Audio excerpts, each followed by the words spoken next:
ಲಕ್ಷದೀಪೋತ್ಸವದ ಜೀವಾಳವಿ ಶ್ರೀ ಮಂಜುನಾಥ ಸ್ವಾಮಿಗೆ ನಡೆಸುವ ವಿಶೇಷ ಕಟ್ಟೆ ಉತ್ಸವಗಳು.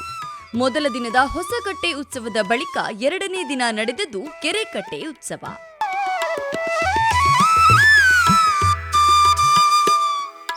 ರಾತ್ರಿಯ ನಿತ್ಯ ಪೂಜೆಯ ಬಳಿಕ ಶ್ರೀ ಮಂಜುನಾಥ ಸ್ವಾಮಿಯ ಕೆರೆಕಟ್ಟೆ ಉತ್ಸವದ ವಿಧಿ ಆರಂಭವಾಯಿತು. ದೇವಳದ ಪ್ರಾಂಗಣದಲ್ಲಿ ಶ್ರೀ ಸ್ವಾಮಿಯ ಉತ್ಸವ ಮೂರ್ತಿಯನ್ನು ಹೊತ್ತ ಚಿನ್ನದ ಪಲ್ಲಕ್ಕಿ 16 ಸುತ್ತು ಪ್ರದಕ್ಷಿಣೆ ಮುಗಿಸಿತು. ನಂತರ ದೇವರ ಮೆರವಣಿಗೆ ಕೆರೆಕಟ್ಟೆಯ ಕಡೆಗೆ ಸಾಗಿತು.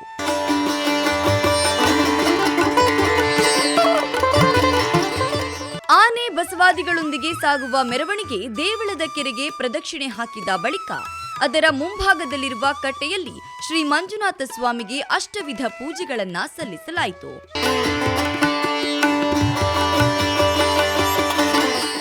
ಈ ಸೇವೆಗಳ ಬಳಿಕ ದೇವಸ್ಥಾನದೆಡೆಗೆ ಮರಳುವ ಶ್ರೀ ಸ್ವಾಮಿಗೆ ದೇವಳದ ಹೊರಗೆ ಬೆಳ್ಳಿ ರಥ ಸೇವೆ ಸಲ್ಲಿಸುವುದರೊಂದಿಗೆ ಕೆರೆಕಟ್ಟೆ ಉತ್ಸವ ಸಂಪನ್ನಗೊಂಡಿತು.